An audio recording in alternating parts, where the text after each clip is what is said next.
Thank you Jesus. పరిశుద్ధాత్మ దేవుని గట్టిగా చప్పట్లు కొట్టు మహింపరుద్దాం. కొంచెం ఫీడ్బ్యాక్లు పెంచన్న, కొంచెం రాదు, ఎక్కువ కొట్టుకుంటుంది. దయచేసి అందరం కూర్చుందాం. Please be seated. ఈ రాత్రికాల సమయంలో కొంచెం ఎక్కువ కంట్రోల్ చేయన్నా.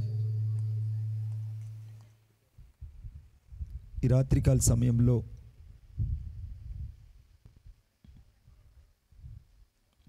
దేవుని సన్నిధికి వచ్చినటువంటి మీ అందరికి కూడా నేను ప్రత్యేకంగా వందనాలు తెలియజేస్తున్నాను. అందరికీ వందనాలు.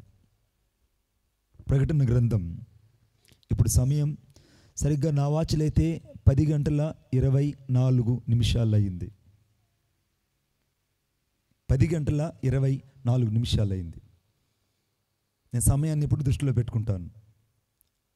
మీ సెల్ ఫోన్ మొదట సైలెంట్ మోడ్లో పెట్టండి. 2, మీ సెల్ ఫోన్లో రికార్డ్ వాయిస్ ఉంటే ఆన్ చేసుకోండి. క్షమించండి. ప్రకటన గ్రంథం అందరూ బైబిల్ తీయాలని నేను కోరుకుంటున్నాను. ప్రకటన గ్రంథం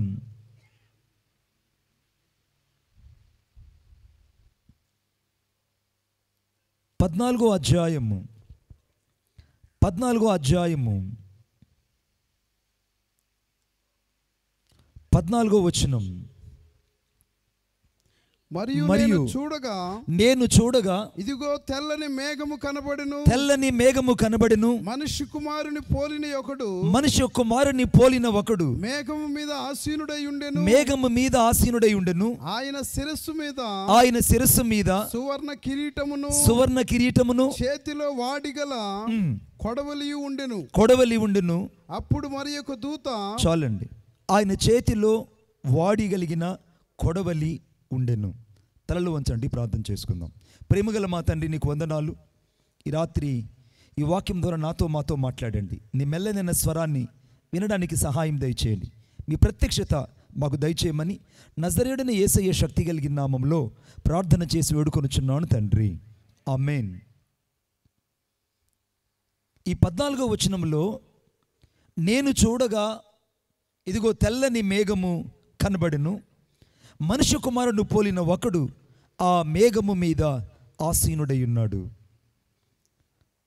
సాక్షాత్ యేసుక్రీస్తు ప్రభువే ఆ మేఘము మీద ఆసీనుడై ఉన్నాడు. సువర్ణ కిరీటమును ధరించి ఉన్నాడు. కానీ ఎప్పుడు ప్రేమామయుడిని పిలువబడుతున్నటువంటి యేసుక్రీస్తు ప్రభు, ఎప్పుడు దయాదాక్షిణ్య పూర్ణుడు, శాంతమూర్తి, అత్యంత కృపగలిగిన వాడు అని పిలుస్తున్న మనం, ఇక్కడ దేవుడు మేఘాల మీద కూర్చొని సువర్ణ కిరీటం ధరించి తన కుడి చేతిలో ఒక కొడవలి ధరించి ఉన్నాడు. ఇది ఈరోజు అంశం. యేసుక్రీస్తు ప్రభు ఎందుకు ఇక్కడ కొడవలి ధరించి ఉన్నాడు? ఎందుకు దేవుడు ఇక్కడ ఒక కొడవలిని చేత పట్టుకుని ఉన్నాడు? చదవండి నాతో పాటు దయచేసి. అనగా ప్రకటన గ్రంథం 1వ అధ్యాయం 13వ వచనం. ప్రకటన గ్రంథం 1వ అధ్యాయం 13వ వచనం. తిరుగగా 7 సువర్ణ దీపస్తంభములను ఆ దీపస్తంభముల మధ్యను మనుష్య కుమారుని పోలిన ఒకరిని చూచితిని. ఆయన తన పాదముల మట్టుకు దిగుచున్న వస్త్రము ధరించుకొని. చాలండి, ఒక మనుష్య కుమారుని చూచితిని అంటే ప్రకటన గ్రంథం 1వ అధ్యాయం 13వ వచనంలో కనబడినటువంటి ఈ మనుష్య కుమారుడు, ప్రకటన గ్రంథం 14వ అధ్యాయం 14వ వచనంలో అక్కడ ఉన్నటువంటి ఆ మనుష్యుడు ఇద్దరు ఒక్కరే. ఇంకొక తర్జుమా చూద్దాం దయచేసి, నాతో పాటు చూడండి. యోహాను రాసినటువంటి సువార్త 5వ అధ్యాయం 27వ వచనం. నేను చెప్పా కదా రికార్డ్ వాయిస్ ఉంటే ఆన్ చేసి పెట్టుకోమని. రికార్డ్ వాయిస్ ఉంటే ఆన్ చేసి పెట్టుకోండి. ప్రకటన గ్రంథం క్షమించండి, యోహాను రాసిన సువార్త 5వ అధ్యాయం 27వ వచనం. మరియు ఆయన మనుష్య కుమారుడు గనుక తీర్పు తీర్చుటకు అధికారము అనుగ్రహించబడి ఉన్నది. ఆయన మనుష్య కుమారుడు గనుక ఆయనకు తీర్పు తీర్చుటకు అధికారము అనుగ్రహించబడింది. అంటే యోహాను రాసిన సువార్త 5వ అధ్యాయంలో కనబడిన మనుష్య కుమారుడు, అనగా ప్రకటన గ్రంథం 1వ అధ్యాయం 13వ వచనంలో కనబడిన మనుష్య కుమారుడు, విశేషంగా యోహానుకి పద్మాసంలో పరవశుడైనప్పుడు అనగా యోహాను రాసిన సువార్త 14వ అధ్యాయం 14వ వచనంలో కనబడినటువంటి ఈ మనుష్య కుమారుడు ముగ్గురు ఒక్కరే. ఆమేన్. ఇందులో ఏమాత్రం కూడా ఎవరికి సందేహం అన్నది లేని లేదు. ఈ సువర్ణ కిరీటం ధరించుకున్నటువంటి నా యేసుక్రీస్తు ప్రభు ఎందుకు కొడవలి చేత పట్టుకొని అక్కడ నిలబడ్డాడు? బైబిల్ దయచేసి చూడండి, నాతో పాటు చూడండి దయచేసి. 16వ వచనం, మేఘము మీద ఆసీనుడైన వాడు తన కొడవలి భూమి మీద వేయగా భూమి పైరు కోయబడెను. 15వ వచనం మళ్ళీ చదువుతున్నాను, గమనించండి. అప్పుడు మరి ఒక దూత దేవాలయం నుండి వెడలి వచ్చి, భూమి పైరు పండి ఉన్నది, కోతకాలము వచ్చి ఉన్నది, నీ కొడవలి పెట్టి అనగా ఈ పంటను కొయ్యి. భూమి పైరు పండిపోయింది. నోవహు కాలంలోనే భూమి పైరు పండిందని దేవుడు జలప్రళయాన్ని పంపించాడు. The God has given to the first chance to on to the earth of the people. భూమి మీద ఉన్న ప్రజలకు దేవుడు మొదటి అవకాశాన్ని ఇచ్చాడు నోవహు కాలంలో. కానీ ఆ దినాన మనుషులు తినుచు, తాగుచు, పెళ్లికిచ్చుచు, నారు నాటుచు, ఇళ్ళు కట్టుకుంటున్నారు. దేవుని తీర్పును, దేవుని యొక్క ఉగ్రతను గుర్తించిన వారే ఆ జలప్రళయంలో కొట్టుకొని పోయారు. రెండవసారి దేవుడు మళ్ళా భూమి పైరు పండిందని సొదొమ గొమొర్రా యొక్క నాశనము దేవునికి వినబడింది. ఆమేన్. బైబిల్ ఏమని రాయబడింది? వారు ఆ విధముగా చేసితరో లేదో అని నేను చూస్తున్నానని ఆయన సొదొమ గొమొర్రాలకు దిగి వచ్చి వారి యొక్క పరిస్థితిని చూసి నిజముగా వీళ్ళు యెహోవాకు హేయులని తెలిసి దేవుడు వారి మీదకు, సొదొమ గొమొర్రా మీదకు అగ్ని గంధక వర్షాన్ని పంపించాడు. ఆ అగ్ని గంధక వర్షము రెండవసారి ఈ భూలోకములో పైరు పండిందని ఒక విపత్తును దేవుడు తీసుకొచ్చాడు. ఆది కాండంలో మొదటిసారి జలప్రళయం చేత ఈ భూమి పైరును కోసాడు. సొదొమ గొమొర్రా కాలంలో దేవుడు మహా అగ్నిని పంపించి ఈ భూమి పైరు పండిందని పరిసమాప్తం చేశాడు. కానీ మూడవసారి ప్రకటన గ్రంథం 14వ అధ్యాయం 14వ వచనంలో భూమి పైరు పండింది. అపోస్తల కాలంలో ఎలుగెత్తి చెప్పారు. అందుకే యేసుక్రీస్తు ప్రభువుని అడగా ఆయన అర్ధరాత్రి వచ్చును, కోడి కూయినప్పుడు వచ్చును, మధ్యరాత్రి వచ్చును, తెల్లవారునప్పుడు వచ్చును, మెలకుగా ఉండువాడు ధన్యుడు. ఆమేన్. అర్ధరాత్రి వస్తాడో, తెల్లవారితో వస్తాడో, మధ్యరాత్రిలో వస్తాడో, మెలకుగా ఉండేవాడు ధన్యుడు. అర్ధరాత్రి కోడై కూశారు. ఆది అపోస్తలులందరూ ఆ చీకటి కాలంలో ఎలుగెత్తి యేసుక్రీస్తు ప్రభు రాబోతున్నాడు, ఆయన త్వరగా రాబోతున్నాడని ఆదిమ సంఘం మొదలుకొని శ్రమల కాలంలోకి అనగా చెరసాలకి, అనుభవాలకి సంఘము నలిపింపబడక మునిపే లేదా సంఘము నలగొట్టబడడానికి మునుపు చీకటి కాలంలో అపోస్తులు ఎలుగెత్తి ప్రకటించారు యేసును గూర్చి. కానీ అప్పుడు రాలేదు. మధ్యరాత్రి వేళ వచ్చును. అపోస్తులందరూ చెదరగొట్టబడి, అందరూ చెరసాల వేయబడి, రంపాలతో కొయ్యబడి, నిప్పులతో కాల్చబడి అనేకమైన హింసలు అనుభవించింది సంఘము. రంపాలతో అలాగా వాళ్ళు కోస్తున్నా కూడా యేసును గురించి ప్రకటించకుండా, యేసు రాకడ ఆలస్యమైందని చెప్పకుండా దేవుని గురించి మాట్లాడుతూనే వచ్చారు. మధ్యరాత్రి వేళ వస్తారంటే అప్పుడు కూడా ఆయన రాలేదు.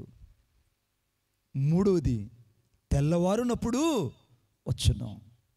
ఇప్పుడు సరిగ్గా తెల్లవారే సమయము, కోతకాలం ముగిసే సమయం, భూమి పైరు పండిన సమయం. నీవు నేను ఇప్పుడు సేవ చేస్తున్నాం. కొట్టండి చప్పట్లు గట్టిగా. నీవు నేను సేవ చేస్తున్నాము. ఈ సేవ చేస్తున్న కాలం ఏంటంటే బల్లని రేపు ఉదయాన్ని తెల్లారు కాబోతుంది. ఆయన రాబోతున్నాడు. ఎవరి కోసం రాబోతున్నాడంటే ఈ పంట పొలంలో పనిచేసిన వాళ్ళ కోసం రాబోతున్నాడు. ఈ పైరులో పనిచేసిన వాళ్ళ కోసం రాబోతున్నాడు.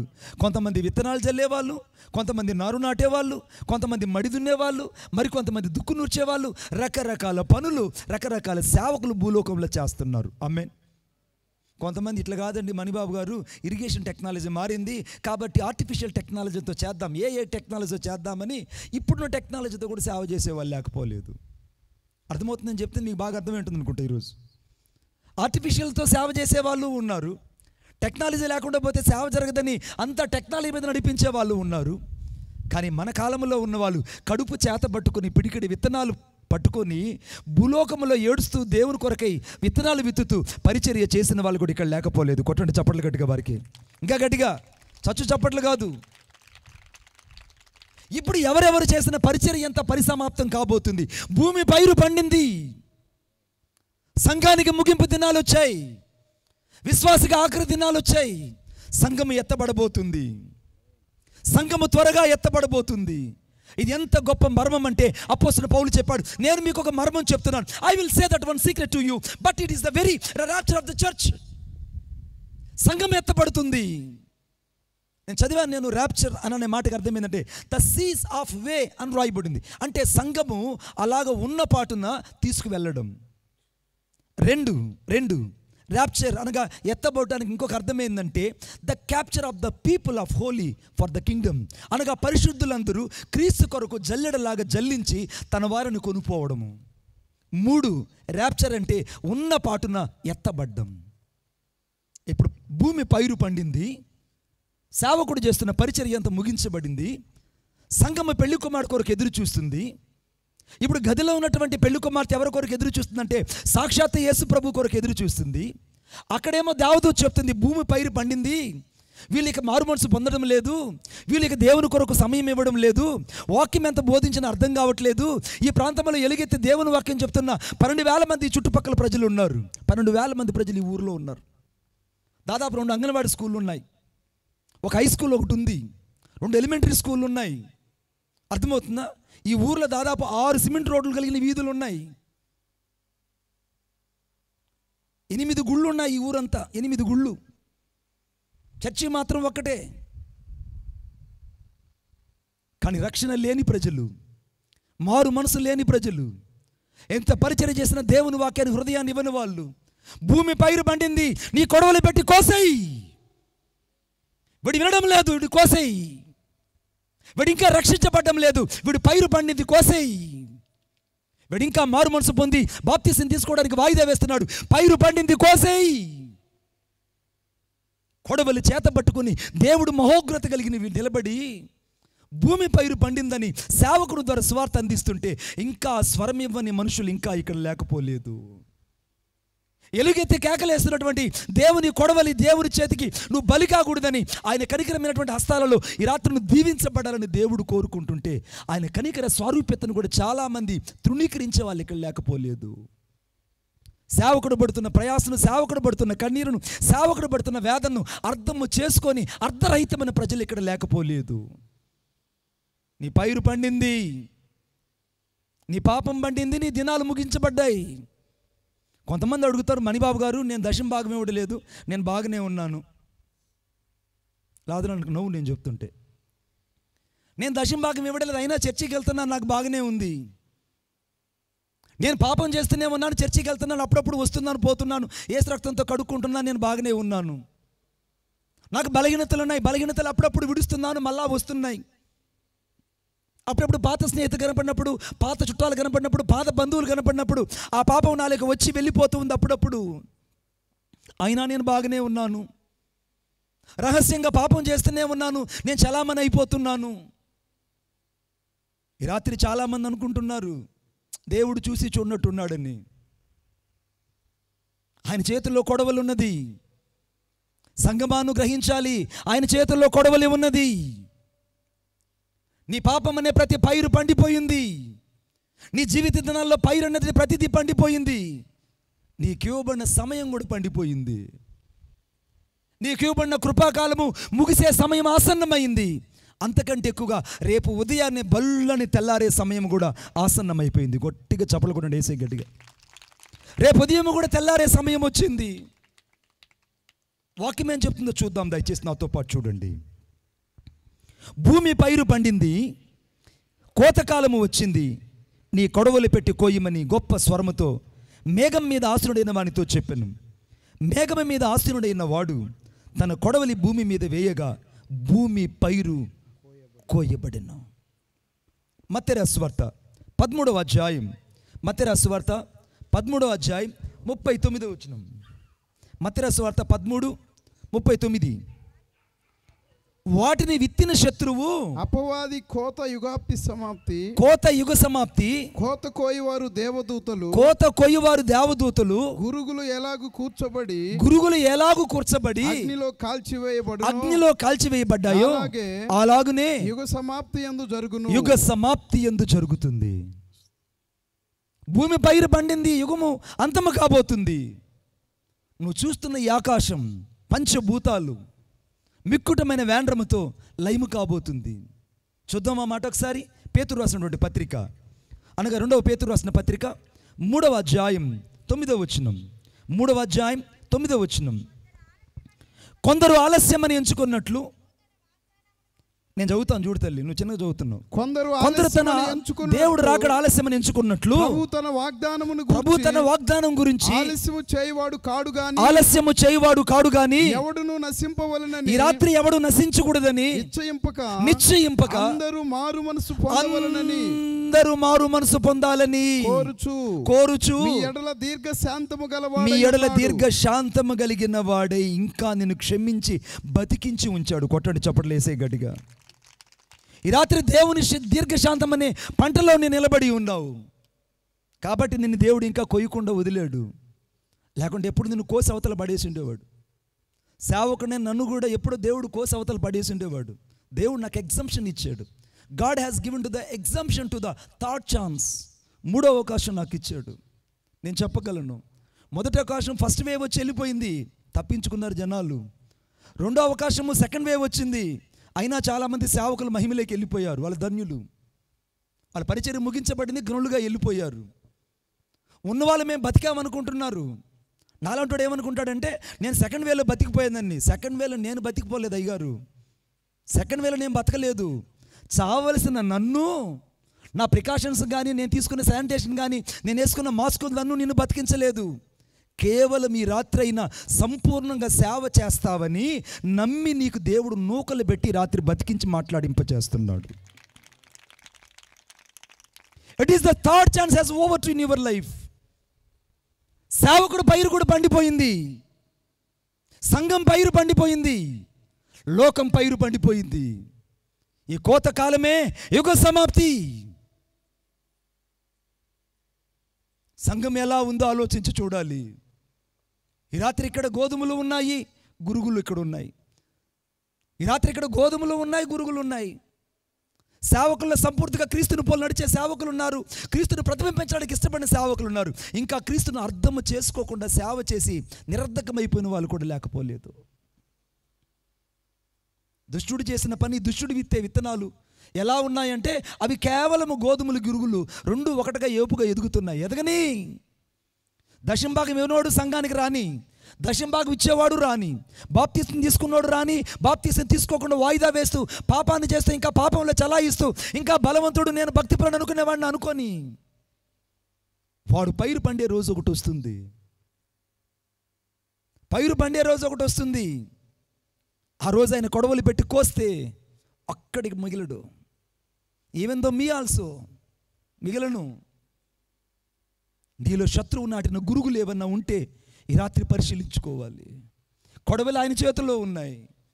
శత్రువు నాటిన గురుగులు నీ అంతరంగంలో ఎక్కడైనా వేర్లు పాతుకుపోయి ఉంటే, శత్రువు నాటిన గురుగులు నీ వ్యక్తిగత జీవితాన్ని పాడు చేస్తుంటే, శత్రువు నాటిన గురుగులు ఇంకా నీ శరీరేచ్ఛను చంపకపోతే, శత్రువు నాటిన గురువులు ఇంకా నీ మస్తిష్కంలో నుంచి క్రీస్తుని ప్రతిబింబించకపోతే, ఈ రాత్రి నువ్వు జీవప్రదాత అయిన యేసు క్రీస్తు ప్రభు యొక్క సంపూర్ణ రక్తంతో కడగబడి అసంపూర్ణైన నీవు సంపూర్ణంగా దేవుని చేతిలోకి వచ్చుదువు గాక.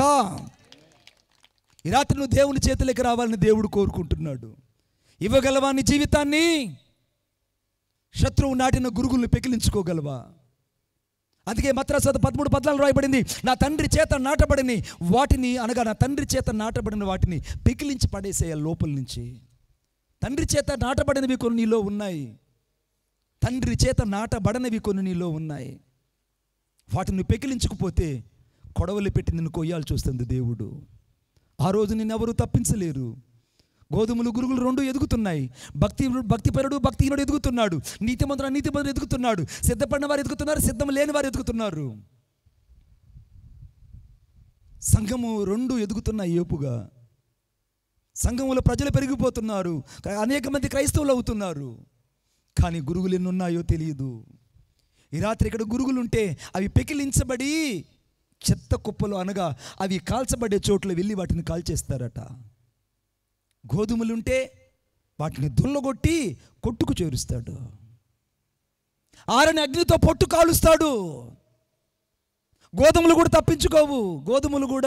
తప్పించుకోవద్దు. God shall not give to the exemption to the weeds. గోధుమలు కూడా దేవుడు ఎగ్జంప్షన్ ఇవ్వడు బిడ్డ. గోధుమలు కూడా ఆరని అగ్నితో కాల్చబడాల్సిందే. ఈరోజు నేను చేస్తున్న పరిచర్య అయినా, నువ్వు చేస్తున్న పరిచర్య అయినా, అనగా నువ్వు కర్ర చేత కట్టబడి ఉంటే అగ్ని చేత పరీక్షించబడుతుంది. ఒకవేళ వెలగల రాళ్ళ చేత కట్టబడి ఉంటే అగ్ని చేత పరీక్షించబడుతుంది. ఒకవేళ విలువైన రాళ్ళ చేత కట్టబడి ఉంటే అగ్ని చేత పరీక్షించబడుతుంది. అది బంగారు చేత కట్టబడింది అయితే అగ్ని చేత పరీక్షించబడుతుంది. ఒకవేళ గడ్డి చేత కట్టబడింది అయితే అది అగ్ని చేత పరీక్షించబడింది. వాని పని, ప్రతి వాని పరిచర్య, ప్రతి వాని భక్తి జీవితం, ప్రతి వాని జీవితం ఆ దినాన అగ్ని పరీక్షకు వెళ్ళినప్పుడు వాని పరిచర్య ఫలితం ఏంటంటే అగ్నిల నుండి లాగినట్టు కొందరు రక్షించబడతారు, కొందరు అగ్నిలో కాలిపోయి బయటకు వస్తారు. కొందరు గడ్డి చేత కట్టబడింది అయితే బొగ్గుని కాలిపోతుంది, వెలగలరాల చేత కట్టబడింది అయితే మాడి మసి అయిపోతుంది. ఒకవేళ బంగారు చేత కట్టబడింది అయితే శుద్ధ సువర్ణంగా నిలబడి దేవుని సన్నిధిలో బతుకుతుంది.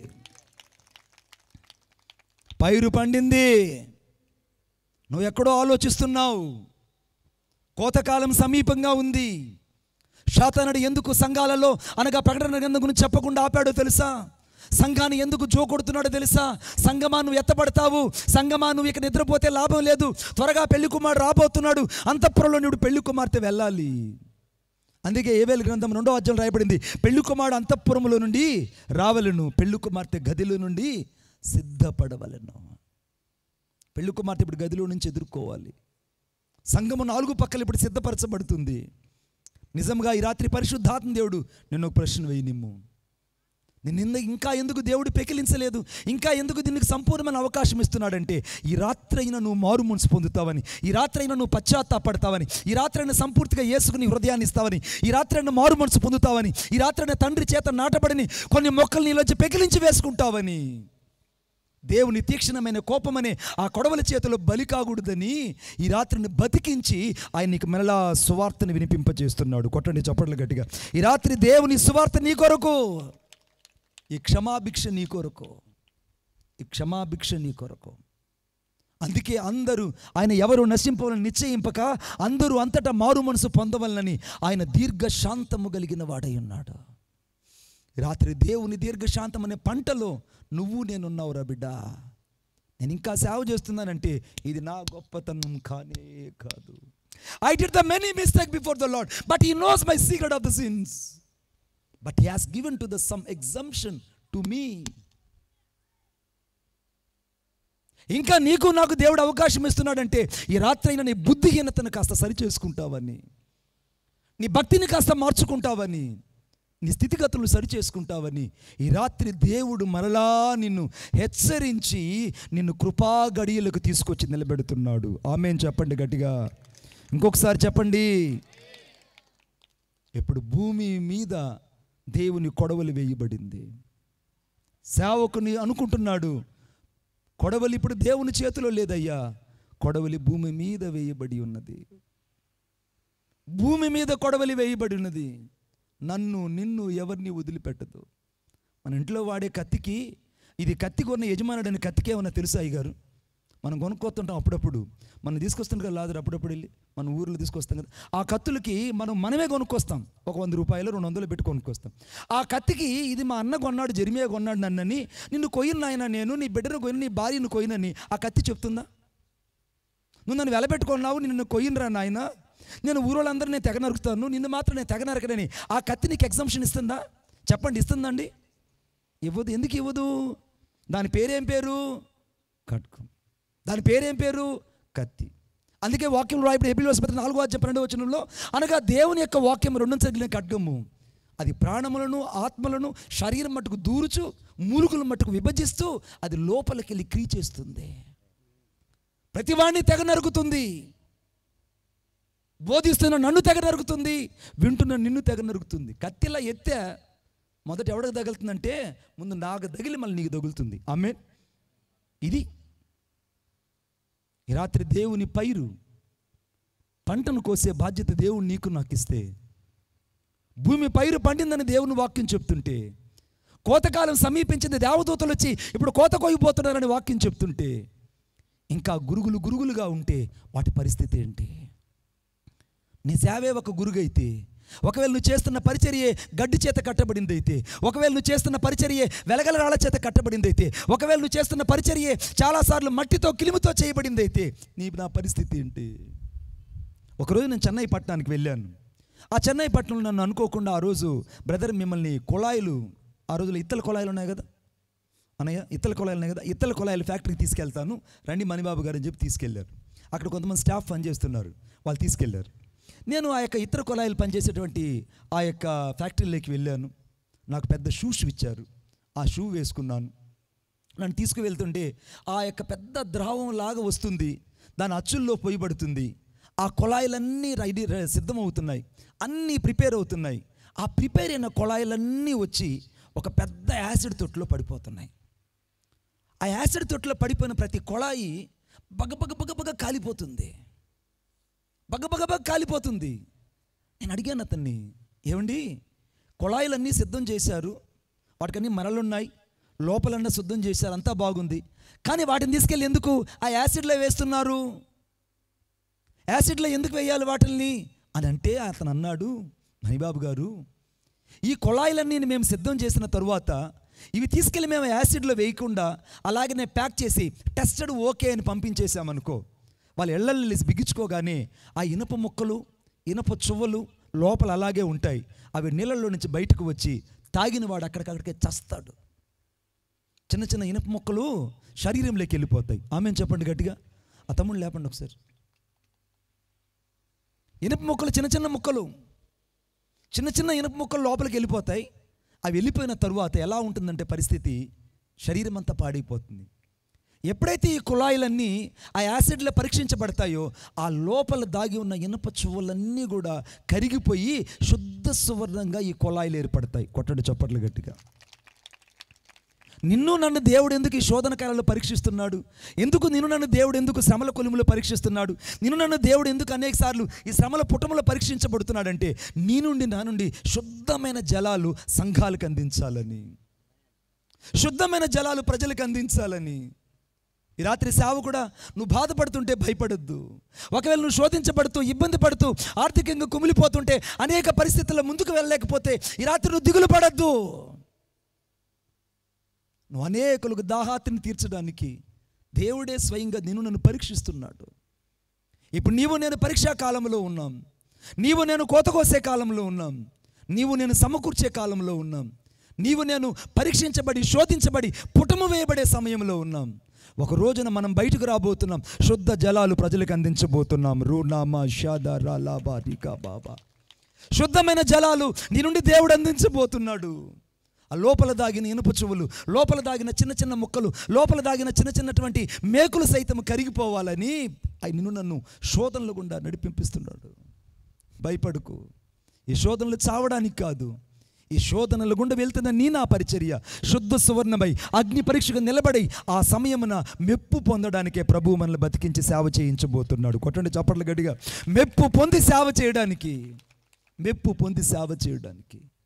ఇప్పుడు చదువుతారా నాతో పాటు? చూడండి ప్రకటన గ్రంథం. నేను చెప్పాను కదా నాకు ఇవ్వండి సమయం ఎంత? 10:24 నేను గుర్తుపెట్టుకున్నాను, 10:24. ప్రకటన గ్రంథం 14వ అధ్యాయము అనగా 18వ వచనం అనగా 17 మధ్య భాగంలో, ఆయన ఆలయముల నుండి వెడలి వచ్చును, ఇతని యొద్ద వాడిగల కొడవలి ఉండెను, మరి యొక్క దూత బలిపీఠము వెడలి నుండి వచ్చును, అధికారము నొందినవాడు ఇతడు వాడి అయిన కొడవలు కలిగిన వారిని గొప్ప స్వరముతో పిలిచి, భూమి మీద ఉన్న ద్రాక్ష పళ్ళు పరిపక్వమై ఉన్నాయి, వాడి అయిన నీ కొడవలి పెట్టి దాని గెలలు కోసి. మొదటిదేమో పైరు పోసాడు, సంఘానికి దేవుడు హెచ్చరిక ఇచ్చాడు. రెండవది పరిశుద్ధులను దేవుడు పరీక్షిస్తున్నాడు. ఈ ద్రాక్ష తీగలట పరిపక్వమైపోయాయట, వాడి అయిన నీ కొడవలు పెట్టి ఆ ద్రాక్ష గెలలు కోసేయి. 15వ అధ్యాయం యోహాను సువార్తలో ఆయన నిజమైన ద్రాక్షావల్లి, నీవు నేను తీగలు. ఆయన అంటుకట్టబడి ఉంటేనే ఫలింపజేస్తాడు, అంటుకట్టబడితేనే మనం ఫలిస్తాం. ఆయన ద్రాక్షావల్లి అయినప్పుడు నీవు నేను ద్రాక్షావల్లిగా ద్రాక్ష పళ్ళుగా కాయాలని నిన్ను నన్ను దేవుడు నమ్మాడు. మీకు అద్భుతమైన మాట చెప్తాను నేను. దావీదు కీర్తన 78లో మీరు బైబిల్ తీయొద్దండి, చదవండి నాతో పాటు ఒకసారి. దావీదు కీర్తన 80, దావీదు కీర్తన 88వ వచనం. నీవు ఐగుప్తులో నుండి ఒక ద్రాక్షావల్లిని తెచ్చితివి, అన్య జనులను వెళ్ళగొట్టి దాన్ని నాటితివి, దానికి తగిన స్థలమును సిద్ధపరిచి దాని వేరు లోతుగా పారి అది దేశమంతటా వ్యాపించింది. ఈ తీగను, ఈ ద్రాక్ష తీగను ఎక్కడి నుంచి తెచ్చుకున్నాడు దేవుడట? ఐగుప్తుల నుంచి తెచ్చుకున్నాడు. ఇక్కడ ఉన్న సేవకులం మేమందరం కూడా ఒకప్పుడు అన్ని కుటుంబాల నుంచి వచ్చిన వాళ్ళమే. Even though me also, Lazar pastor గారు ఆల్సో, జెర్మియా గారు, ఇక్కడున్న చాలామంది దైవజనులు అన్ని కుటుంబాల నుంచి వచ్చిన వాళ్ళే. వాళ్ళకు ఒక సాక్ష్యం ఉంది. ఇప్పుడు ఈ తీగ ఎక్కడి నుంచి వచ్చిందంటే అన్ని జనుల్లో నుంచి, ఐగుప్తులో నుంచి దేవుడు ఈ తీగను తెచ్చి, ఈ ద్రాక్షావళిని తెచ్చి తాను సిద్ధపరిచిన స్థలంలో నాటుకున్నాడు. ఆయన సిద్ధపరిచిన స్థలమే సంఘము. ఆమేన్. ఆయన సిద్ధపరిచిన స్థలమే ఆయన ఏర్పరిచిన సమూహము. ఆయన సిద్ధపరిచిన స్థలమే నీకు నాకు ఇవ్వబడిన పరిచర్య. ఆయన సిద్ధపరిచిన స్థలమే నీకు నాకు ఇవ్వబడిన దర్శనం. ఆయన సిద్ధపరిచిన స్థలమే నీకు నాకు ఇవ్వబడిన ప్రత్యక్షత. ఆయన సిద్ధపరిచిన స్థలమే నీవు నేను ఇప్పుడు సేవ చేస్తున్న ప్రదేశము. కొట్టండి చప్పట్లు గట్టిగా. ఇప్పుడు ఈ ద్రాక్షాతీగ ఎక్కడి నుంచి వచ్చిందనంటే ఐగుప్తులో నుంచి, లోకములో నుంచి వచ్చింది. అన్ని జనుల మధ్యలో దేవుడు ప్రత్యేకపరుచుకున్నాడు. ఈ తీగను తెచ్చి తను సిద్ధపరిచినటువంటి తోటలో, సిద్ధపరిచిన సంఘములో నాటుకొని ఇది ఎదిగి ఫలించింది. నలుదిశలో వ్యాపింపజేశాడు దేవుడు. ఒకప్పుడు మన స్థితిని, ఇప్పుడున్న పరిస్థితిని బేరీ చేసుకొని చూస్తే ఎంతో దేవుడు కృప చూపించాడు. ఉద్యోగస్తులు కూడా ఉండరు అదిలాగా. God has given to the some blessed to us because he has to obey to his blessing. ఆయనకు విధేయత చూపుడు ద్వారా దేవుడి రాత్రి నిన్ను బతికించి అంత నూకలు పెడుతున్నాడు. ఇది కూడా దేవుని కృపే, ఇది కూడా దేవుని కృపే. గమనించి చూడండి, ఇక్కడ వాక్యంలో రాయబడింది, ఈ యొక్క తీగను దేవుడు తెచ్చి నాటుకున్నాడట. నాటుకొని దాన్ని పెంచి పెద్ద చేస్తుంటే, ఇలాగ కంచి వేసి ఆ తీగను నాటుకొని ఆ తీగ కొరకు కనిపెడుతుంటే, యోహాను రాసినటువంటి అనగా యెషయా గ్రంథం 5వ అధ్యాయం, యెషయా గ్రంథం 5వ అధ్యాయం. మీరు బైబిల్ తీయలే నాకు తెలుసు, మీరు తీరని నాకు తెలుసు, నాకు అర్థమైపోతుంది అప్పుడే. 5వ అధ్యాయము 2వ వచనం. ఆయన దానిని బాగుగా త్రవ్వి రాళ్లను ఏరి అందులో శ్రేష్టమైన ద్రాక్ష తీగలను నాటించెను. అందులో శ్రేష్టమైన ఐగుప్తులను తెచ్చిన ద్రాక్ష తీగలని నాటుకున్నాడు. దాని మధ్యను బురుజు ఒకటి వేయించి, దాని మధ్య ఇలాగ ఒక ఫెన్సింగ్ ఒకటి వేయించి ద్రాక్ష తొట్టిని తొలిపించి ద్రాక్ష పండ్లు ఫలింపవలెనని, ద్రాక్ష పళ్ళు ఫలించాలని ఎదురు చూచుచుండెను గాని అది కారు ద్రాక్షలు కాచాయి. యజమానుడు బాధపడుతున్నాడు. ఈ రాత్రి కొడవలి ఆయన చేతిలో ఉంది, భూమి పైరు పండింది. ఇప్పుడు ద్రాక్ష పళ్ళు కూడా పరిపక్వమై కోసే కాలం సమీపించింది. దేవుడు బురుజు వేసి చుట్టూ దాన్ని కట్టుకుంటేనట అది కారు ద్రాక్షలు కాస్తుందట. ఈ రాత్రి పరిశుద్ధాత్ముడు నువ్వు ప్రశ్న వేయనేమో, నిజంగా నువ్వు నిజమైన ఫలాలు ఫలిస్తున్నావా, లేకుంటే కారు ద్రాక్ష కలిగిన ఫలం ఫలిస్తున్నావా? హిజ్కియా గర్వపడ్డాడు. దాని ఫలం ఎలా ఉండిందంటే తాను బబులోనికి కొనుపోబడ్డాడు. సొలొమోను మహాజ్ఞాని, he has the soul and knowledge of the person. Nobody cannot explain to him what he did, that of miracle of the books. అతను రాసిన గ్రంథాలు ఎవరు రాయలేకపోయారు. వృక్ష శాస్త్రం, ఖనిజ శాస్త్రం, ఖగోళ శాస్త్రం, భూగోళ శాస్త్రం, అన్ని శాస్త్రాలు చేశాడు. కానీ కేవలం మొదటి రోజుల గ్రంథం 11వ అధ్యాయంలో భార్యల చేతుల్లో ఫలం మారింది.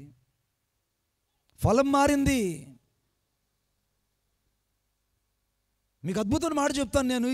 నిర్గమకాండం 14వ అధ్యాయంలో ఈ ప్రపంచంలో ఎవరో కీర్తన పాడలా, అప్పటికప్పటికే మిరియాము ఒక కీర్తన పాడి అద్భుతంగా పాడింది. ఆమె చెప్తాం గట్టిగా. ఆమె పాడినంతగా మా ఆస్థాన గాయకుడు, మా అన్న కూడా పాడలా. మా అన్నకు నేను పెట్టుకునే పేరు ఏంటంటే ఆస్థాన గాయకుడు. అవును, నువ్వు మన మధ్యలో జీవన్ బ్రదరు ఆస్థాన గాయకుడు. కొట్టండి చప్పట్లు గట్టిగా. నా బిడ్డ చక్కగా పాట పాడుతుంటే విని ఆనందించాలని సంతోషం ఉంది. ఆయన ఎక్కడున్నా నేను ఆర్కెస్ట్రా వాళ్ళు, నాయన తమ్ముళ్ళు ఉన్నారా ప్రిమిసెస్లో?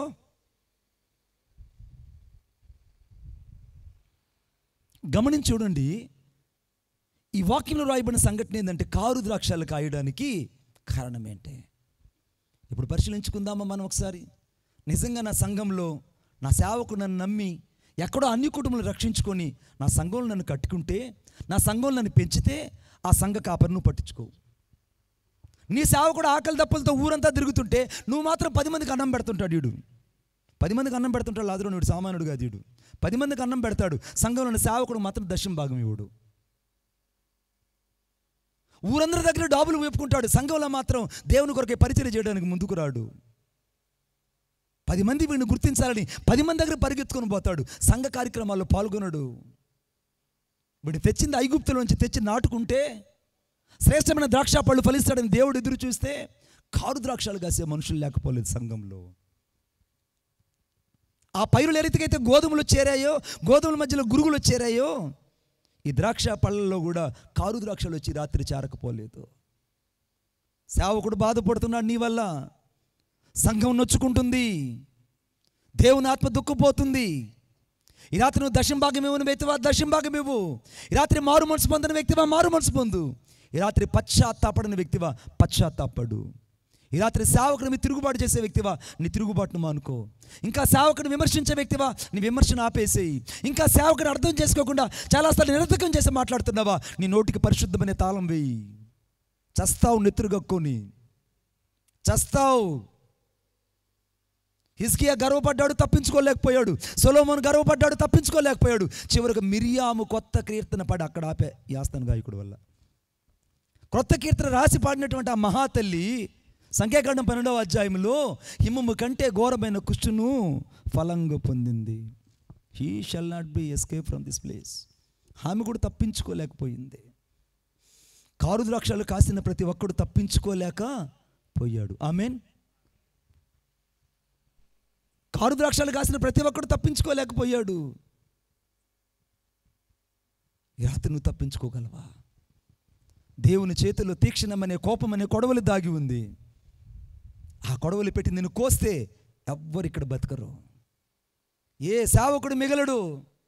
ఏవిందో నేను కూడా మిగలను. కేవలం ఆయన దయాదాక్షిణ్యమే ఈ రాత్రి ఇంకా నన్ను కొయ్యకుండా కృప చూపించి బతికింపచేస్తున్నది. నజరుడైన యేసయ్య కృపే. ఇంకా దేవుని కృప వెతుకుతుంది. ఇంకా దేవుని కృప వెతుకుతుంది. ఇంకా దేవుని కృప వెతుకుతుంది. ఈ రాత్రి పొందగలవా నువ్వు మారు మనసు? ఈ రాత్రి నీ హృదయాన్ని యేసుకి ఇవ్వగలవా? ఈ రాత్రి సంపూర్ణంగా యేసుక్రీస్తు రక్తం చేత కడగబడగలవా? చూడండి ఆ మాట దయచేసి నాతో పాటు. అనగా 14వ అధ్యాయము నీ వాడి అయిన కొడవలు పెట్టి దాని గెలలు కొయ్యమని చెప్పాను. ఆ దూత తన కొడవలి భూమి మీద వేసి భూమి మీదున్న ద్రాక్ష పళ్ళను కోసి. ఇప్పుడు ద్రాక్ష పళ్ళు కొయ్యబడ్డాయి. శ్రేష్టమైనవి కొయ్యబడ్డాయి. కారు ద్రాక్షాలు కొయ్యబడ్డాయి. మంచివాడి పరిస్థితి లెక్క తేల్చబడింది. భక్తిహీనుడి పరిస్థితి లెక్క చేయబడింది. శరీరానుసారంగా జీవించేవాళ్ళు, ఆత్మానుసారంగా జీవించేవాళ్ళు, నీతిమంతులు, అనీతిమంతులు, పరిశుద్ధుడు, పాపి, బలవంతుడు, బలహీనుడు, భక్తిపరుడు, భక్తిహీనుడు ఎదగని. దశమ భాగం ఇచ్చేవాడిని ఎదగని, ఇవ్వనోడిని కూడా ఎదగని. ఆయన ఇచ్చే ప్రతిఫలం ఎలా ఉంటుందంట, ఆ దినాన చెవులు గింగురుమనేటట్లు ఇస్తాడు. He has to be given to the great judgment to us. ఆయన ఇచ్చే శిక్ష భయంకరంగా ఉంటుంది. నీ వాడి అయిన కొడవలి పెట్టి ఆ గెలలు కోసేయి. వాడి వల్ల సంఘం పాడైపోతుంది. ఈమె వల్ల సంఘం పాడైపోతుంది. ఈ సేవకుడి వల్ల ఆ ప్రాంతం పాడైపోతుంది. కోసేయి. కారు ద్రాక్షాలు కాస్తున్న వాళ్ళ పరిస్థితి, గురుగులు నాటుకున్న వారి పరిస్థితి, వాడైన కొడవల చేతుల్లో పడితే ఎవ్వరు ఇక్కడ తప్పించుకోలేరు. ఈ రాత్రి దేవుడు నిన్ను ప్రేమిస్తున్నాడు, మరలా నిన్ను హెచ్చరిస్తున్నాడు. ఈ రాత్రి దేవుని శిక్షకు నువ్వు వెళ్ళక మునిపే, ఈ రాత్రి దేవుని యొక్క ఆ ఘోరమైనటువంటి శిక్షలోకి నువ్వు వెళ్ళక మునిపే సంపూర్ణంగా యేసుకు నీ హృదయాన్ని ఇవ్వు. మీకు అద్భుతమైన మాట చెప్తాను, చూడండి నాతో పాటు. ఈ ద్రాక్ష పళ్ళను కోసి ఆయన తొట్టిలో వేశాడట. చదవండి ఆ మాట. 20వ వచనం. ఆయన ద్రాక్ష పెద్ద తొట్టిలో వేసెను, పట్టణమునకు ఆ ద్రాక్షల తొట్టి పట్టణపు వెలుపట త్రొక్కబడును. చాలండి. ద్రాక్ష తొట్టి పట్టణపు వెలుపట త్రొక్కబడింది. ఇప్పుడు ద్రాక్ష తొట్టి ఎక్కడుంది? పట్టణపు వెలుపట ఉంది. పట్టణపు వెలుపట ఎవరున్నారు? హెబ్రీయులకు రాసిన పత్రిక 13వ అధ్యాయం. నేను చెప్పా కదా మీరు బైబిల్ తీరు దొంగలని, నాకు తెలుసు మీరు తీరని బైబిల్ తీరని నాకు తెలుసు. హెబ్రీయులకు రాసిన పత్రిక 13వ అధ్యాయం 14వ వచనం. నిలువరమైన పట్టణం మనకి ఇక్కడ లేదు, ఉండబోచున్న దానికోసము ఎదురు చూస్తున్నాం. ఇప్పుడు ఈ పట్టణము ఆయనకే లేదు, ఉండబోతున్న పట్టణం కొరకు ఎదురు చూస్తున్నారు పరిశుద్ధులు. ఇప్పుడు ఈ పట్టణపు వెలుపట ఆ యొక్క ద్రాక్షల తొట్టు ఉంది. ఇప్పుడు ఆ ద్రాక్ష తొట్టులో ఎవరున్నారంటే పాపము చేసిన వాళ్ళు, బలహీనులు, శరీరానుసారులు, భక్తిహీనులు, సంఘానికి లోబడిన వాళ్ళు, వాక్యానికి లోబడిన వాళ్ళు. ఈ రాత్రి ఈ వర్తమానం నాది కాదు, నాకు సంబంధించింది కాదు ఈ వర్తమానం అనుకునే వాళ్ళు కూడా దేవుని తీక్షణమనే కోపమనే ఆ ద్రాక్ష తొట్టిలో వేయబడ్డారు. ఇప్పుడు ఆ ద్రాక్ష తొట్టి తొక్కబడుతూ ఉంది. యవనస్తులు అర్థం చేసుకోవాలి. చదువుదాం ఆ మాట ఒకసారి, నాతో పాటు చూడండి, దయచేసి నాతో పాటు చూడండి. యెషయా గ్రంథం 63 2వ వచనం. యెషయా గ్రంథం 63 2వ వచనం.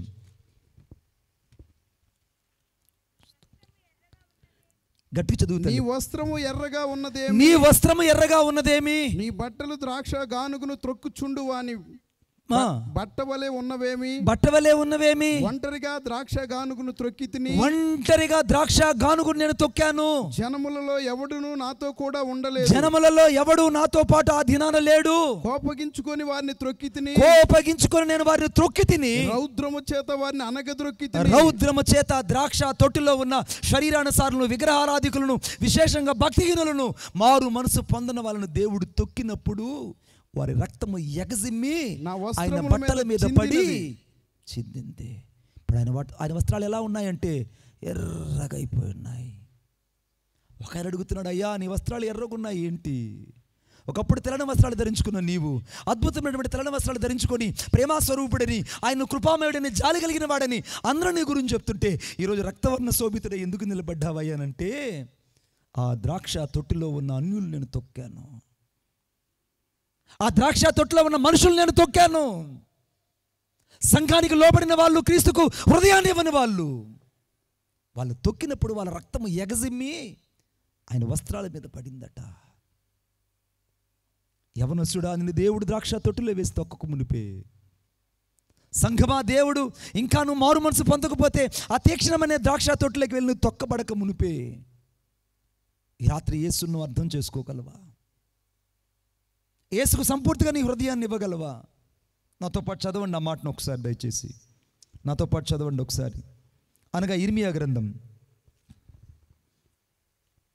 51:33 వచనం. ఇర్మియా గ్రంథం 51:33 వచనం. 51:33. ఇశ్రాయేలు దేవుడును సైన్యములకు అధిపతియునకు యెహోవా ఇలాగు సెలవిచ్చుచున్నాడు, బబులోను పురము చదరము చేయబడిన కళ్ళము వలె ఆయను, ఇంకా కొంతసేపటికి దానికి కోతకాలము వచ్చును. అయిపోయింది కథ. ఇక కొద్దిసేపటికి, just has finished, it will comes to the reap of the time. ఇక కొద్దిసేపటికి, ఇర్మియా గ్రంథం 51వ అధ్యాయంలోనే ఇక కొద్దిసేపటిగా రాయబడి ఉందంటే ఇక నా పరిస్థితి, నీ పరిస్థితి ఏంటి? నా భక్తి, నీ భక్తి ఏంటి? ఇంకా ఇక కొద్దిసేపటికి బబులోను యొక్క కళ్ళెము చదును చేయబడుతుంది. తర్వాత అన్నయ్య, బబులోను రాజైన నెబుకద్నెజరు మమ్మును మింగివేసెను, మమ్మును నుగ్గు చేసెను, మమ్మును ఒట్టి కొండవలే ఉంచి ఉన్నాడు. చాలండి, ఇవన్నీ జరిగిపోయాయి. Has passed all these things. ఇప్పుడు కళ్ళెం శుభ్రం చేసే సమయం ఆసన్నమైంది. ద్రాక్ష తొట్టిలో మనుషులు వేసి తొక్కే సమయం ఆసన్నం కాబోతుంది. ఎవడు తప్పించుకోలేడు. నీ కులమున్నా, బలమున్నా, ధనమున్నా, చివరికి జనబలమున్నా నువ్వు తప్పించుకోలేవు. సంఘాన్ని తృణీకరించి వెళ్ళిపోతున్నావా? ఈ రాత్రి నువ్వు సంఘం విలువ అర్థం చేసుకో. ఒకవేళ నా సేవకుడు కంటే లేదా ఇంకొక సేవకుడు గొప్పగా అక్కడికి వెళ్తున్నావా? సంఘాలు మారే వాళ్ళకి చెప్తున్నా,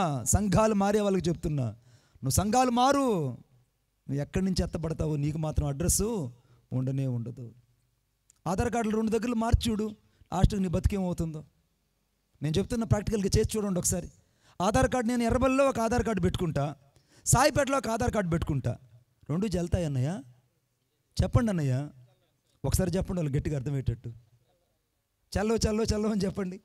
చల్లవు చల్లవు చల్లవు చల్లవు. 2 ఆధార్ కార్డులు చల్లవు. ఏమున్నదన్నా, ఈ సంఘంలో ఉంటా ఆ సంఘంలో ఉంటా. ఏమన్నానిగా ఎక్కడి నుంచి ఎత్తపడతా? కుడికాలేమో ఆ సంఘంలో ఉండే, ఎడంకాలేమో ఈ సంఘంలో ఉండే, నీ పొట్టేమో బజార్లో ఉండే. ఎక్కడి నుంచి ఎత్తపడతా నువ్వు? విడవబడ్డానికి సాదృశ్యాలు ఇవన్నీ. ఆపేయి నీ కుప్పిగంతల ఆటలన్నీ. అటు కుప్పిగంతలు ఇక్కడ వేసేవాళ్ళు, జంపింగ్లు, లాంగ్ జంపింగ్లు, హై జంపింగ్లు చేసేవాళ్ళు ఉంటే మానేసేయండి.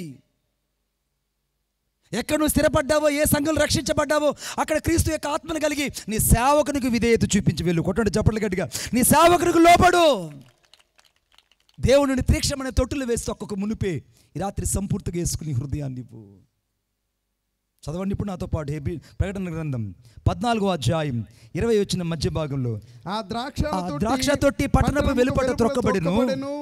100 కోసుల దూరము, 100 కోసుల దూరము, గుర్రముల కళ్ళెము మట్టుకు ద్రాక్షల తొట్టిలో నుండి రక్తము ప్రవహించెను. అదేంటండి, ద్రాక్షల తొట్టి తొక్కితే ద్రాక్షారసం గారాల్సింది పోయి రక్తము ప్రవహించిందట.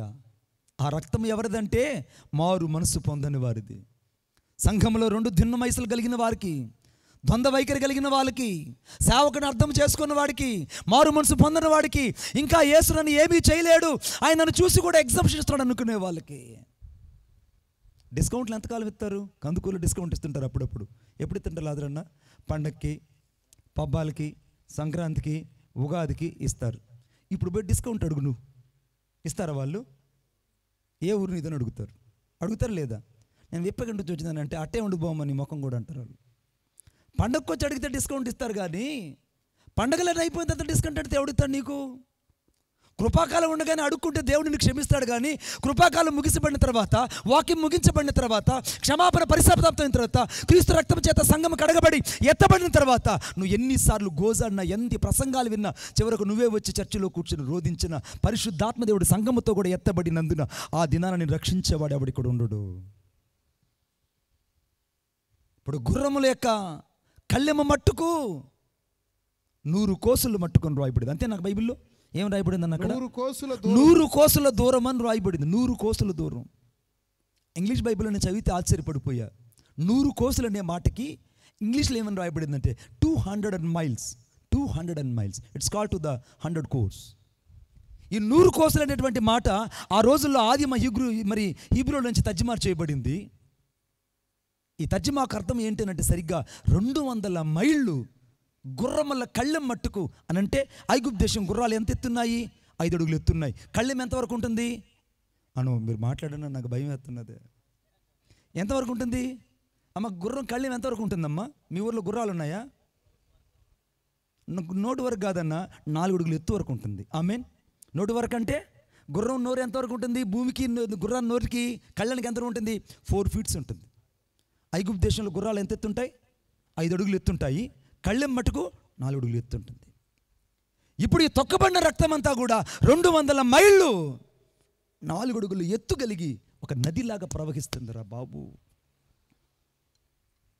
200 మైళ్ళ రక్తం భూలోకంలో ప్రవహిస్తుంది.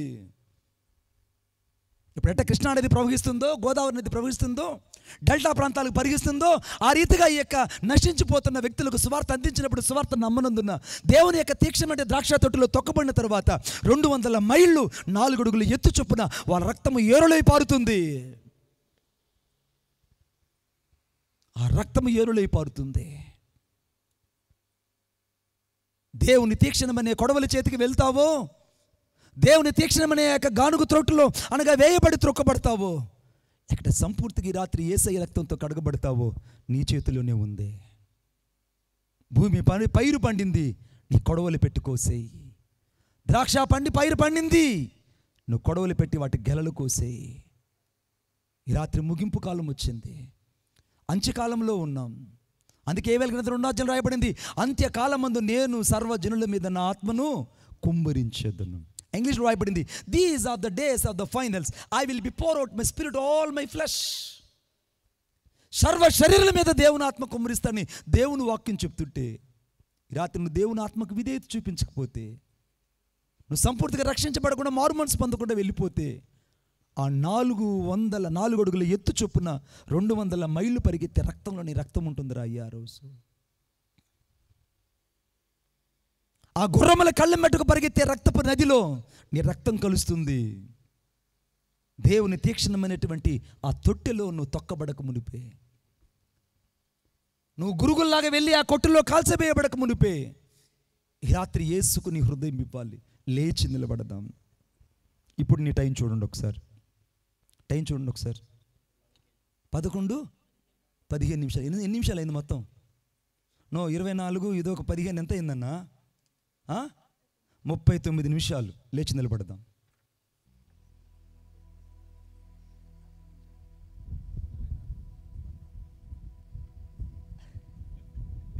అందరూ లేచి నిలబడదాం. Please be stand. అందరూ ఆకాశపు చేతులు పైకెద్దాం. ఈ రాత్రి యేసు నిన్ను క్షమించాలని, ఈ రాత్రి యేసుక్రీస్తు ప్రభు నిన్ను ఇంకా రక్షించాలని ఆయన నీకు నిలిచి ఉన్నాడు. నా మంచి కోరేదేదో నీవే నాకు అనుగ్రహించు, నీవు తప్ప ఎవరు లేరిలా. ఎక్కువ పెట్టిన ఆయన. నా మంచి కోరేదేదో నీవే నాకు అనుగ్రహించు, నీవు తప్ప ఎవరు లేరిలా, నీవే కదా నా దిక్కు. నా మంచి కోరేదేదో యేసయ్యా, యేసయ్యా,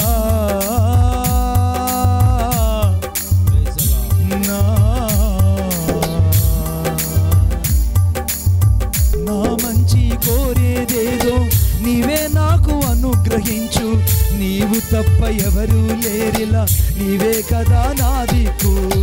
నరమాత్రుడనో ప్రభువా నశయించి పోనీకయ్యా, నరమాత్రుడనో ప్రభువా నశయించి పోనీకయ్యా, నా ఆశ నీవేనయ్యా, నీవు లేక నేలేనయ్యా, నా ఆశ నీవేనయ్యా, నీవు లేక నేలేనయ్యా. అనంత జ్ఞాని,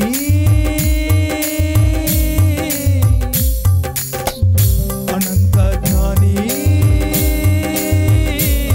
విశ్వానికి యజమాని, నా హృదయపు అభిమాని, నా జీవిత చుక్కాని,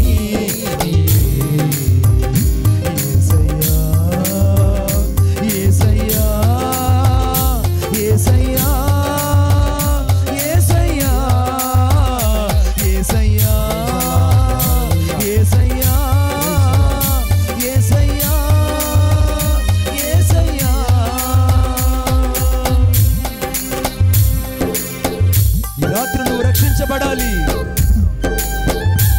ఈ రాత్రి నీ ప్రతి పాపాన్ని ఒప్పుకొని విడిచిపెట్టాలి. యేసు నిన్ను క్షమిస్తున్నాడు. ఈ రాత్రి మరలా నీవు దేవుని చేతిలోకి రావాలని, ఈ రాత్రి సంపూర్ణంగా నువ్వు దేవుని హస్తాల్లోకి రావాలని నీ కొరకు ఎదురు చూస్తున్న ప్రేమ, నిన్ను క్షమించడానికి నిలిచి ఉన్న ప్రేమ. ప్రాణమున్నంత వరకు పరిపూర్ణతలో ఎదిగించు, నిందలేని మనస్సాక్షితో నీతిగా నన్ను నడిపించు. యేసయ్యా నీ కొరకై నీతిగా నడిపించయ్యా. ప్రాణమున్నంత వరకు పరిపూర్ణతలో ఎదిగించు, నిందలేని మనస్సాక్షితో నీతిగా నన్ను నడిపించు. నీవు నన్ను గద్దించినచో నిన్నే నేను హత్తుకుంటా, నీవు నన్ను గద్దించినచో నిన్నే నేను హత్తుకుంటా. సాక్షిగా నీకై బ్రతికి సజీవయాగం నేనవుతా, సాక్షిగా నీకై బ్రతికి సజీవయాగం నేనవుతా. జ్ఞాని, విశ్వానికి యజమాని, నా హృదయపు అభిమాని, నా జీవిత చుక్కాని,